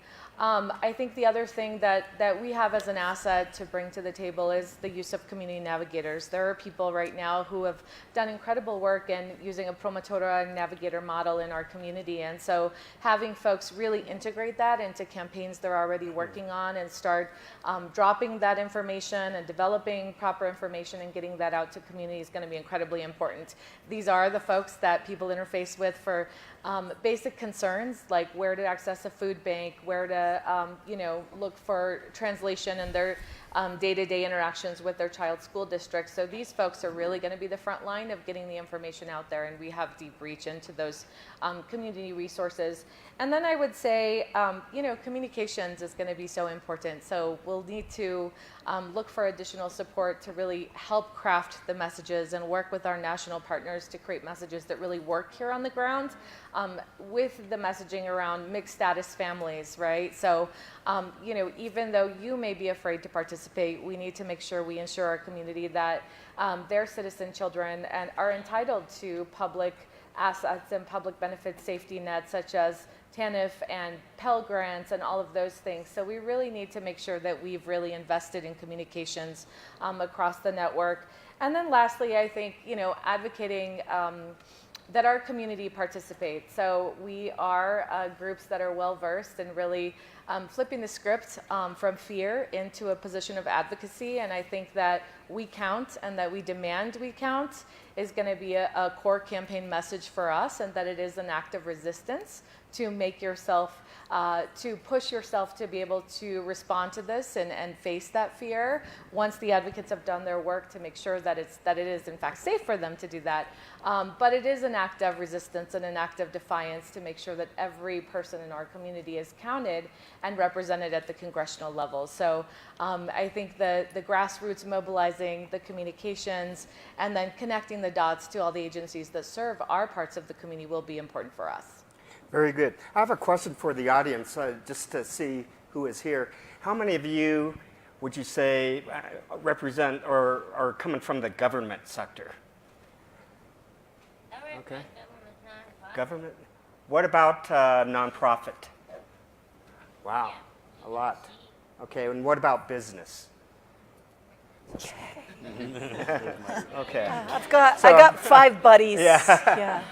So my last question for you is, we see who's here in the table. I mean, what ask do you have of the folks that we have here for our effort that we're about to embark on, that we are embarking on with the census? Yeah, so my ask is big of the 5 who raised their hand and frankly of everyone. This is seen as a nonprofit adventure, right? Like you guys figure out how to get the count done. And I think all of us, all 3 sectors care deeply about getting this right. It doesn't matter if you're a Democrat or a Republican or unaffiliated, you care deeply about getting this done well in Colorado. Doesn't matter if you're urban or rural, you care deeply about getting this done. This is one of the few things we get in our life where we should all agree how critically important it is. And I feel like if every nonprofit left here and talked to your board members who probably do come from the private sector and started to help instill in them the critical nature of this work, we could create a room then that I have, more representation in equal numbers, right? Where we're saying together, all 3 sectors are going to make sure we count Colorado. Very good. And dovetailing a little bit on that, I think what's important is for everyone to become very educated in what are the key points. Make sure that you've got the resources. Reach out for those resources so you can go back to your client base, your constituent base, and inform them about the value. I think that we are at risk, and Kelly brought it up, is that sometimes people feel like they don't matter, they don't count, their count isn't that important. And this is one of those points where, yes, everybody matters. And in fact, and this is why we were why it was so important to us to have all of the housing units counted, and it was fun. We were on a conference call or giving a training, and one of our communities said, I didn't get all of our housing units in, but that doesn't matter. And I was like, oh, no. If you think about the funding, just the funding side, from every house, for every 26 houses, that's maybe one block, maybe half a block, $1 million in funding over a decade. Every house counts, every family counts. And you as a citizen or as a resident in Colorado are so important to make sure that your neighbors, your friends, your family, your community feels comfortable filling out the census and does it. And so working all together to make sure you've got those resources. I want you to see us as a resource, as well as, man, I need to get to know Nicole much better. I know Kelly pretty well, but I need to spend some more time because she's got some resources that I need access to. Very good. Nicole. I would say if the one thing that comes out of here for me is saying like a multi-sector approach. So really making sure that our healthcare community, our education community are all here at the table with us. The private sector, our representatives from the rural community being here with us as well is incredibly important. They've got some serious barriers to overcome when folks live quite a ways, quite far apart in rural communities, as we've learned from door knocking and grassroots mobilizations. I would say the other thing is as these count committees are formed, and if you're an advocate either in philanthropy or you're working at a community-based organization, look around the room and see who's missing from the conversation.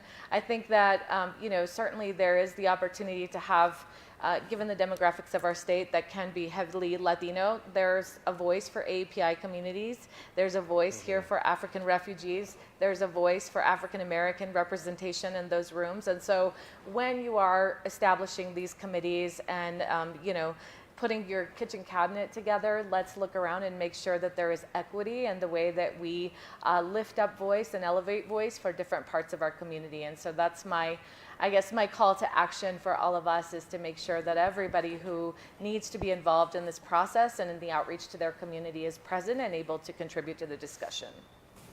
Very good. Arturo, want to come up and join us? Sure. I have a bunch of really good questions here. You guys did a good job. You still have more that emerged. We can go ahead and write them and we'll bring them in here. So let's start off with there is a question that I wanted to throw out. Arturo, why are kids 0 to 4 undercounted? It's a very good question, and we really don't know why. The Census Bureau has been doing research to try to understand complex households, complex families. We ourselves have incorporated that question into our research. One of the troubling things that we learned from our survey is that we asked the respondents, do you have children under 17 in your household? Do you have children younger than 5 in your household? And those who answered yes, we asked them, are you going to include them on your census form? And about 11% of them said no. We weren't able to tease that out. The Partnership for America's Children is about to do more research, and this is one of the things they're going to get at, is what are the attitudes or what are the beliefs that adults have that they're not wanting to include all their children on the census forms. So we're going to learn some more of that research. We also know that there's a lot of assumptions as to why children may have been missed. In 2010, it was a paper form only, and so there was only so much room on the form. And if you remember, we were in the middle of the Great Recession, and there was many families lost their homes, and people were doubling up.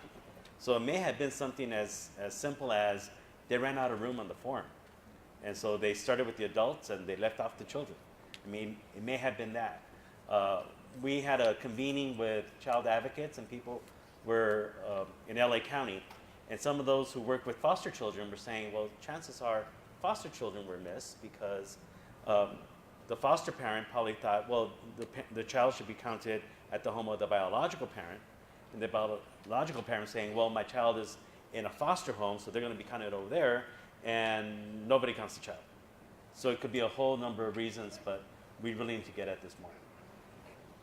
So Nicole, a question for you. Does ICE have access to the information collected by the census, and is that a legitimate fear in the immigrant community? So we don't know. As Arturo mentioned, if people decline to participate, we don't know what will happen with that information. Will it just be held in some government office, or will it then be sent off to Department of Homeland Security, or where that will go and what will be done with it, or USCIS?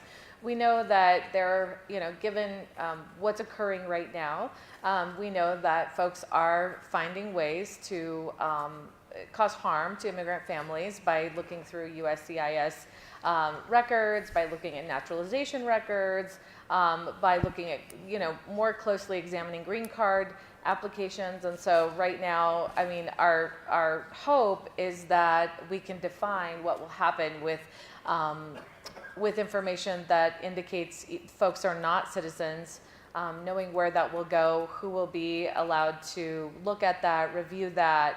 I think it's unclear, and that's why I think the role of advocates is to really make sure that there is oversight, and that's why that public comment period was so important, so that if there is congressional oversight or congressional action, that people can in fact see the concerns from advocates and folks who directly interact with immigrant serving organizations across the country, so that we can define what that would look like and if there will in fact be oversight of where that data goes. And I'll just add to that, that Title 13 of the U.S. Code is still the law of the land. And those are the confidentiality provisions in the U.S. Code, that nobody's personal information can be shared with anybody else by the Census Bureau. So your name, your address, your personal information cannot be shared with ICE or the White House or Department of Homeland Security. The aggregate data, the statistics, become public information, but they're supposed to be published in a way that nobody can be identified. And honestly, right now, the Bureau's trying to figure out how is it going to publish the data so that in a census block, nobody can be identified once you overlay age, race and ethnicity, gender, citizenship, yes or no. The Bureau's still trying to figure out how do they publish the data in a way that nobody could be personally identified, because that would be a federal offense. So Kelly, a question for you. How are small businesses addressing undocumented employees in data collection? Yeah, well, all of our companies who have undocumented workers probably don't talk about it too much for their own risks and the risks of their employees. But I do think they have trusted relationships, and it's a place where we could have an impact in terms of encouraging, particularly on the census, because I think they've created really strong trusting relationships. It's probably why you've seen us advocate for a number of years for full reform on immigration, because our companies value and need the workers that we have in Colorado. Elizabeth, what are the steps taken so far to address cybersecurity in data collection? Would you be able to answer that, or and maybe Arturo has answers as well. I know that the Census Bureau, in our meeting with the director yesterday, they are going through a lot of new steps, different steps for the whole data security and cybersecurity reforms and policies that they are putting into place to keep all of the data and information safe, just like all of the other big agencies like IRS and so forth that are trying to protect the data and information. So you might have additional information. I know it's their number one concern is the data security and data safety and the web-based information, and they're going to be rolling out the cards or the to respond so that we don't overwhelm the system with everybody responding on one day. But they're actually going to be starting like 15 days early, so mid-March, in terms of, instead of April 1st necessarily being Census Day, just to try and save the systems. Maybe you have additional information? This is why the end-to-end test in Providence was so important, because that was really what the Bureau was testing. Will the computers work? I mean, we remember what happened with health.gov, right?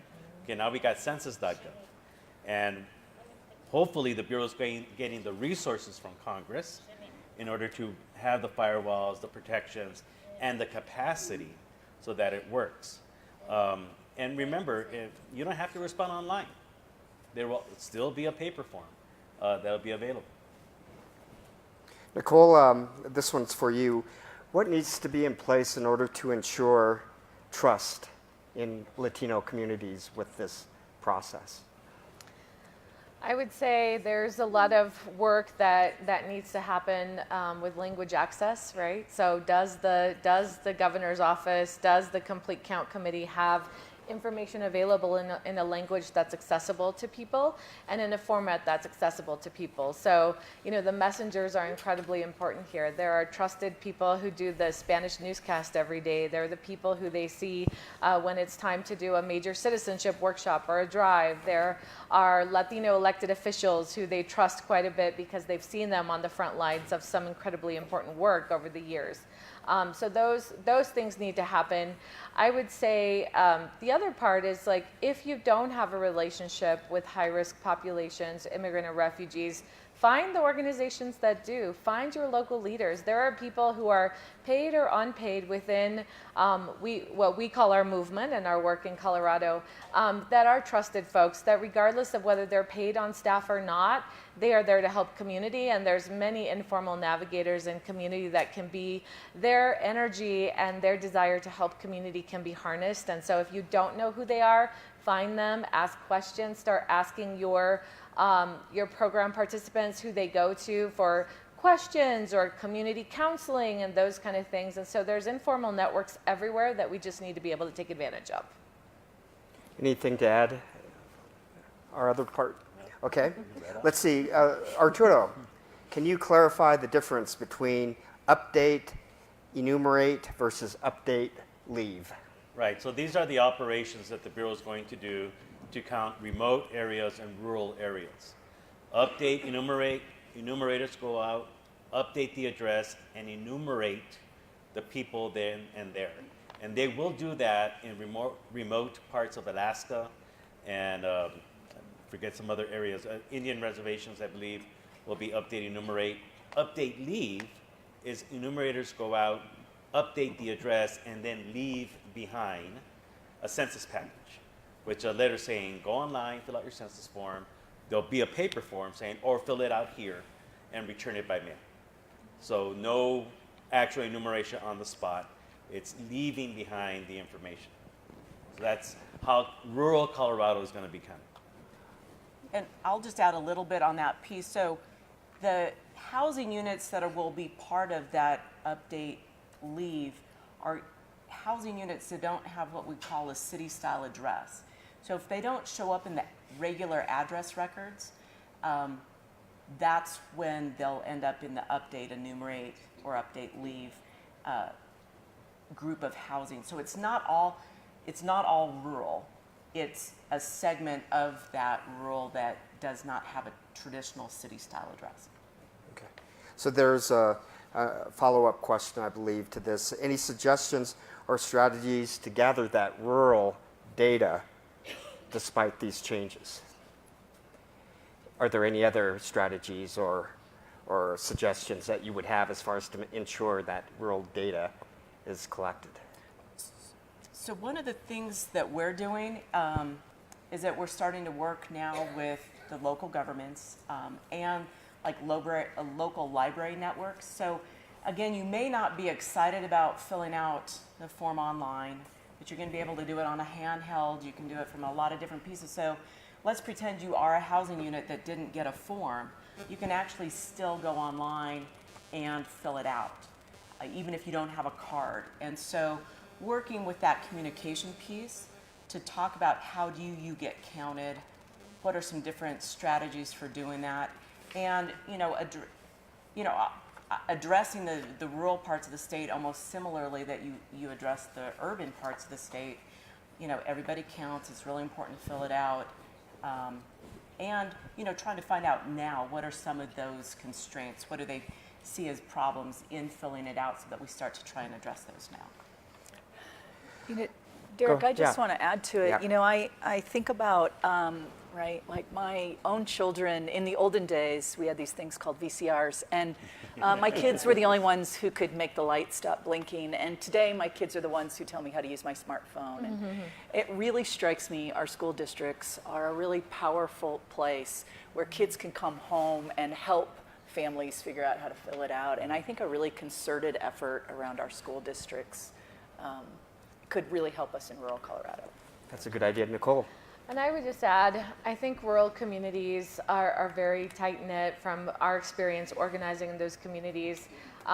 There are so many people that still need work in rural Colorado. If you think about Pueblo, Alamosa, Colorado, Grand Junction, Montrose, there are folks who are ready to do this work, and I would say a package at the door versus a visit from your neighbor or a community member is so much more impactful. So if we're going to invest in people doing this work, like rural communities are ready to do this work. There are people who are standing by who need the work and can take on this door-to-door style of looking for, of engaging with community. And I think that that's incredibly important as we think about scaling up a workforce.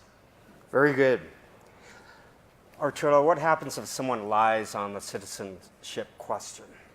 Well, in theory, the Bureau won't know if you're lying or not, because they'll take your answers, will accept your answers. But we know that lying on the census form is a federal offense. The penalty is $500 for being untruthful on the census form. No one's ever been prosecuted, but then again, we've never had this Department of Justice. So my advice is don't lie. And at this point, we really have to wait to see what we're going to be dealing with once June 2019 comes around. We intend to refresh our research, our messaging research next year, once we know exactly what the form is going to include, so that we can be as relevant and timely as possible. Kelly, this is kind of an interesting question. Is there a census-related answer to why you think there are mostly women in this room? Of course, we saw a lot of nonprofits, and women are more prominent in the nonprofit sector. But why you feel that there are more women in this room, and are men not interested in this issue?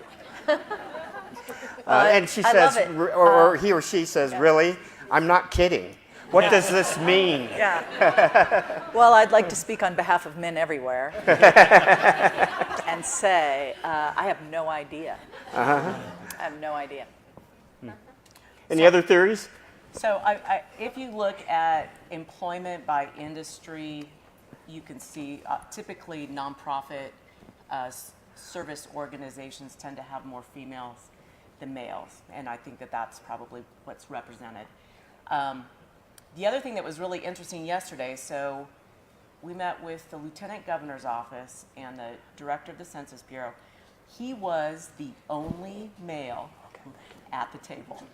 The rest of us in the room were all female, and it was funny. His first comment was, he goes, "God, I didn't even notice," and I'm like, yeah.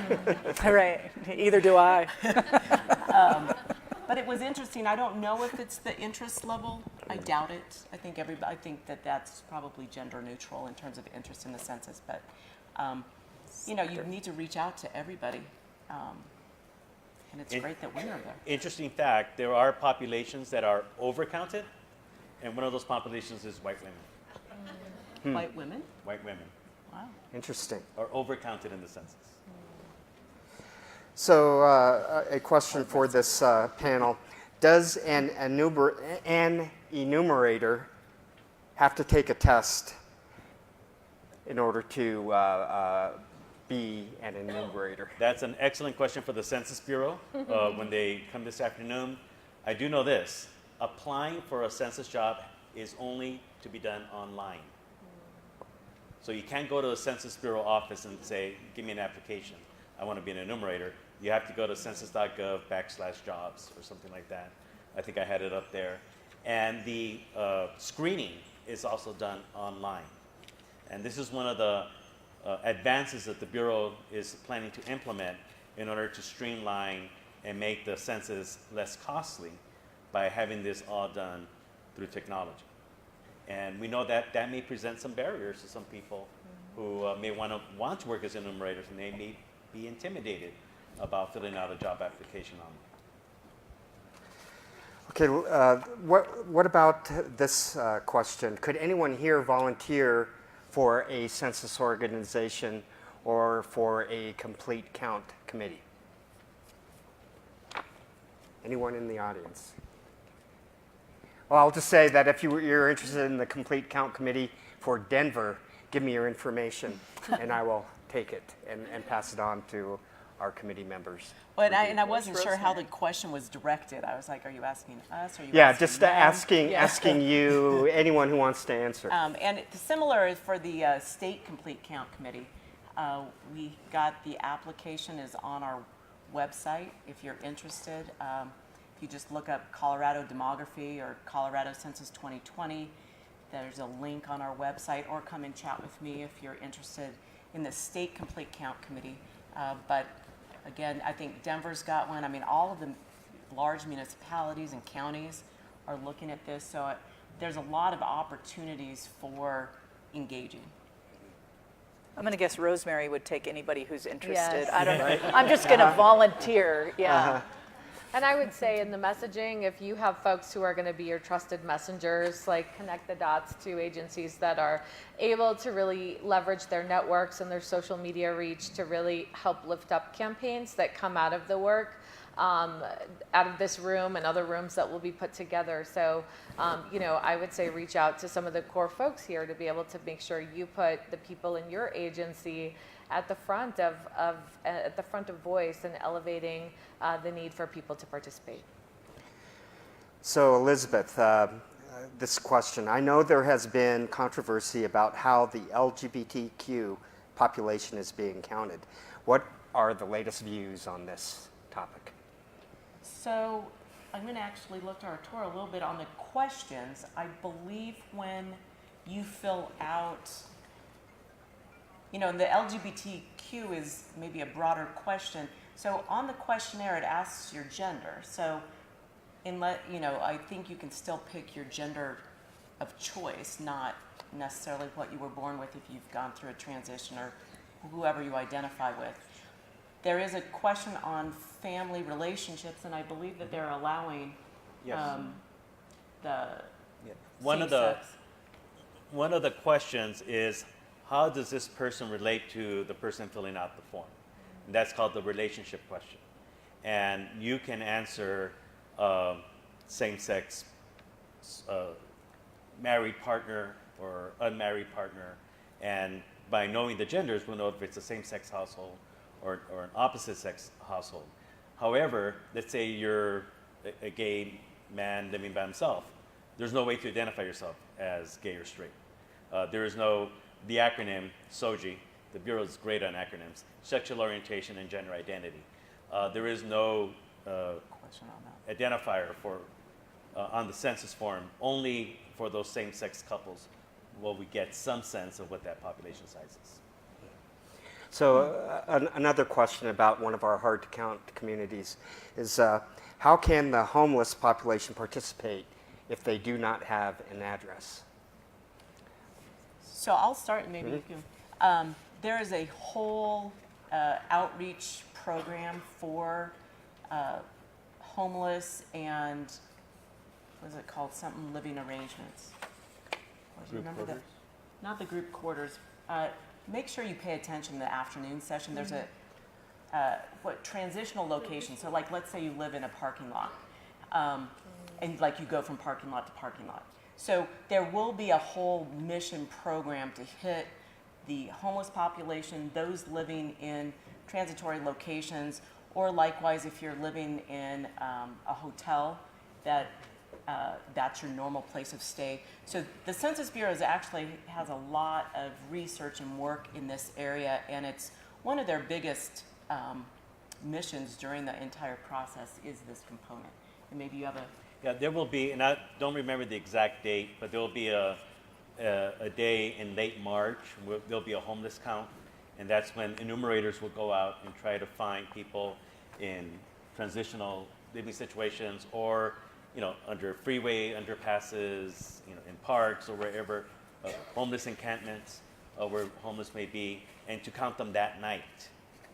There'll be a homeless count operation. And one other piece that I'll just add, if you happen to be an organization working with this population, we're in the process right now of creating and updating a list for the Census Bureau on group quarters and transitory locations. So let's say you work with a community that typically lives in a certain parking lot. We're trying to collect those parking lots in other locations now so that we can provide those lists to the Census Bureau, so when they do that program, that we know all of the locations. So that will be one of the big outreach efforts. It's going to be from January through June where we're creating this list. So this one's an interesting one. Again, talking with our certain population groups, how will the enumerating approach work with people with disabilities or others that do not have access to a computer? Anyone, I'm going to throw that one out to any one of you. Well, and this is some of the challenges that we have because of how the Census Bureau conducts the enumeration. It's an enumeration of households, mail out, mail back, or mail out and return online. So people who are challenged in any way with that operation are subject to being missed. And this is where outreach strategies are so important, where community is so important, that we know where these vulnerable communities are. We need to make sure that they are aware and that we're prepared to make sure they don't get missed.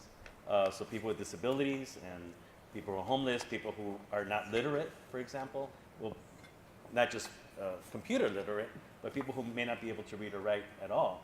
All of these are going to be barriers to being I would just add that in Latino households and many world populations, people live in multi-generational households, and so making sure that folks that are elderly living in other homes are also counted, and that needs to be an important part of the conversation. So what about this one? What can philanthropy do to fund an unfunded mandate to make the census count? It's a question that you're suggesting to philanthropy as far as what they can do. Well, coming from a CBO, I'll take that one first. That is on the ground doing work with community every day. Of course, grassroots efforts to reach community, to have information sessions, those all need boots on the ground and human beings that can actually lift up that work, aside from the regular work that many organizations are already doing or integrating that work into program. And then, like I mentioned, communication strategies are very important, but they're often underfunded. And so for folks to be able to have the resources to put the right messengers on camera and to get high quality information out to community and distribute that online or on TV and where those need to be, that needs to be a really important and well-funded strategy.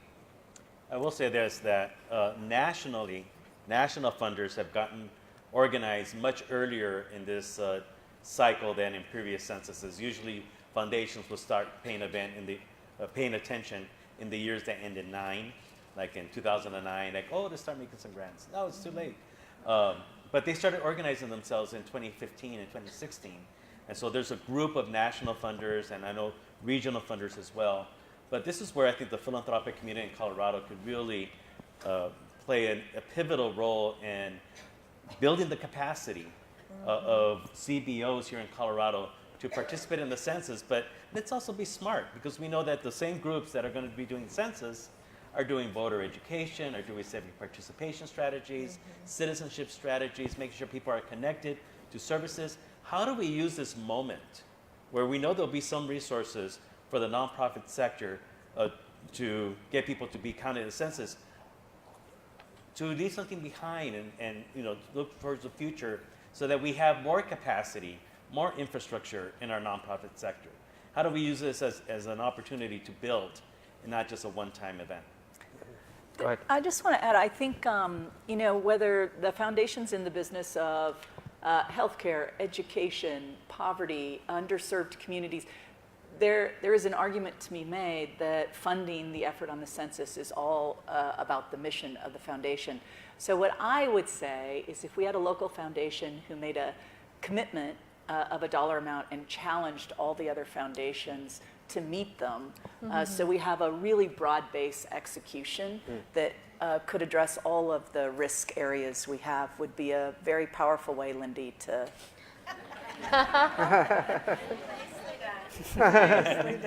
Anyone else? Okay, so this one, and we'll start with you, Elizabeth. As far as the question is, what can we, the audience, as advocates, due to ensure that the legislature provides state funding for census planning and outreach. And then, allow anyone else to chime in on that one too. So that's an interesting position to be put in. I think it's important just as citizens that you talk to your legislature about what you think is important. And if you think that this is something that the state should be funding, then I think that that's something that you should do. They have a lot of things on their plate. They're thinking about a lot of different things, and who knows if they're actually thinking about Census 2020. And so putting it on their forefront will be there. I mean, I know that there are some redistricting questions coming up that may be gaining their attention, but certainly talking about the importance of the funding is critical. And as they start this legislative session in January, it is really the only and last time that we could get resources available to fund activities, because then those dollars would become available typically in that July, and then we could fund activities just from whatever July through May, and maybe through non-response follow-up. So I would encourage it. Certainly, it's certainly something our department is looking at, but I can't really go much into that, but you can be supportive of what our department's looking at trying to. You have two candidates for governor right now, Stapleton and Polis. I would get commitments from them now, on the record. Kelly? There's very few general fund dollars in the state of Colorado that provide a direct return on investment to the state financially. So the compelling argument here seems to me to be that by committing state dollars to having a good count, we could show you exactly how much money you bring back into the state of Colorado. And so I feel like we have a very compelling argument during this next session. I think what they're going to need help with is, what's the deployment strategy? How do we use those dollars? Where do they go? Who gets them? And I think that's the piece of work we could spend the next couple of months getting straight, so we have a very strong case to present. So our last question here before I'm going to ask you to just to give some closing comments, just some closing thoughts. But how soon after the count does the data become available? i.e., how quickly after 2020 will we see the impacts of the census, state representation, funding, et cetera? So there are hard deadlines, and there are no do-overs. Hard deadline number one is December 31st, 2020. That's when the Census Bureau must give to the White House, to the president, the apportionment count. That is the national head count by state to determine how many members of Congress will be divided among the 50 states. The next hard deadline is April 1st, 2021, and that's when the redistricting files need to be sent to every single state so that the states then can begin to redraw congressional districts and state legislative districts. And then after April 1st, 2021, the Bureau then for the next several years starts compiling different data products that will come from the 2020 census. But the two main deadlines, December 31st, 2020, apportionment count, April 1st, 2021, redistricting data. Very good. So just let's just go down the line. I just want you to give a few closing comments, wrap-up comments, as far as maybe what you want to have these folks leave with from your perspective, if there's any specific ask that you have when they go back into our communities. Yeah, I mean, given that the majority are from the nonprofit sector, I think, by the way, I think the answer to why there's not as many men here is this means you're multitasking and women are really good at multitasking. I'd agree with that. But as a nonprofit community, I think when you think of the business for-profit, we often look at this as somebody else does this. This isn't a role we typically have played or seen ourselves in. And you all have board members, you have funders, I think helping reinforce why the private sector should care about this and how easy it is for us to engage and encourage through our employees' participation and help support it, I think would go a long way. And I think it could change in a decade who's in this room, because we do understand the importance of the census, but we've never seen ourselves as having a role in helping get it completed. Very good. Elizabeth. You know, I think the big piece is, again, some of the things that I had mentioned earlier, is making sure you are set with the resources and information that you need for you and your office, that you can get out to your constituents. That would be number one, is arm yourself. Two, let us know how we can be helpful to you. What kind of resources do you need? We do have a kind of plan. Well, we do have a plan. I'm just not allowed to say it. In place for if we do get funding, but we're going to need input from everyone to look at how do we deploy. So looking at ideas and suggestions that you guys might have, again, an idea of resources that you need. You know, what I think is really helpful is that we've got a whole bunch of super bright people in the state with a lot of connections. We don't all need to do the same thing, but we can leverage each other. So if people have come up with messaging, leverage that. If people have come up with material in different languages, leverage that. We're hoping that that's a process that we can use across the state so that no one has to, you know, spend too much money or invest too much, that if we help each other, help the entire state, that's going to be a good model to try and use. Thank you. Nicole. I would say keeping our eye on the sensitivity of sharing information in this climate. I would say that one of the big things that we think about a lot is and we started to parse this out today, are the high-risk populations, the homeless folks, the elderly, the immigrant and refugee populations that are going to have a hard time participating. And so what are the digital barriers we need to overcome? What are the linguistic barriers we need to overcome? Who's not in the room? I really want us to be great advocates for who is missing from those conversations and the coalitions that are being built, and make a concerted effort to get those folks in the room with you so that they can bring their expertise on their community into the conversation. And then again, I think the bigger conversation that needs to be happening is around our electoral process and representation at the congressional level. So this has impacts for many, many years and decades. And so I think if we can bring this back to the vision of democracy and the purpose of census, that I think we can move forward in a way that really honors all of us doing our part to make sure that it's successful in 2020. Thank you. Arturo. I just would reiterate that the census really is the foundation of our democracy.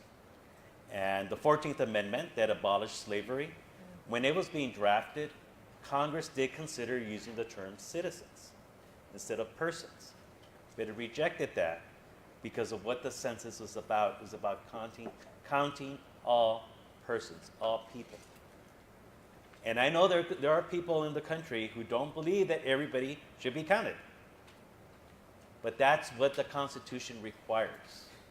And we need to remind ourselves what our supreme law of the land requires of us and why. Because it's foundational to our form of democracy. Very good. So again, I guess the one word is that you are all ambassadors as far as the U.S. Census, and it's all our responsibility to get the word out and help make sure that we have a complete count. Our state, our locales are dependent upon that. Let's give our panel a hand.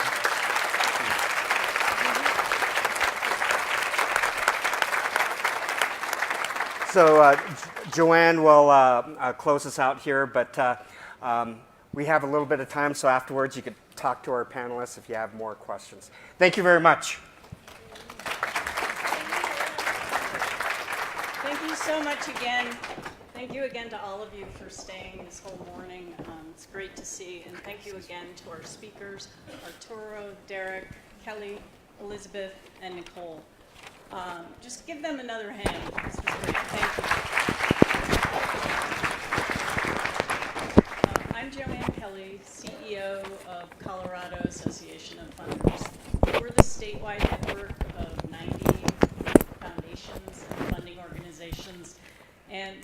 things that we traditionally do is have briefings and programs to bring our members up to speed on issues. And we did something back in May with Rosemary, and I know Lindy was there, and a lot of funders in the room learning about this issue in depth. I'm really grateful to Rose and the other partners for coming together and expanding the community and the audience to think more deeply about this. One other thing that we've done increasingly in the last several years is to move more into policy and advocacy.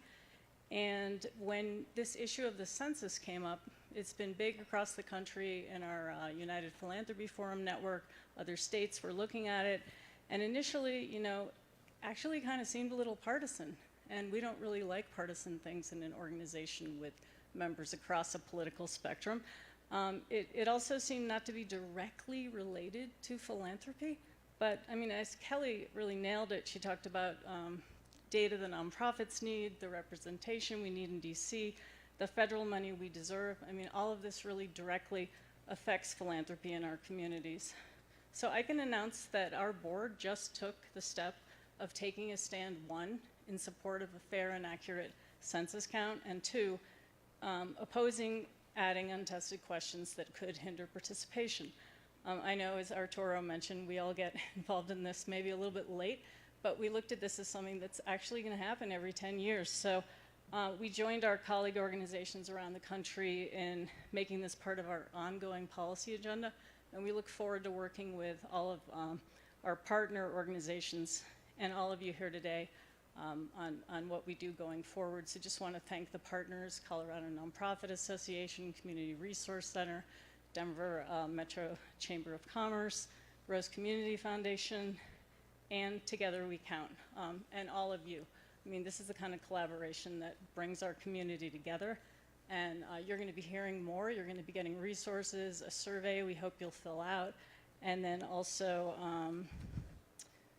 what else are we doing? Oh, I'm supposed to be directing you for the afternoon session to look for the volunteers who will let you know where to go next. Just want to thank you all and have a great day.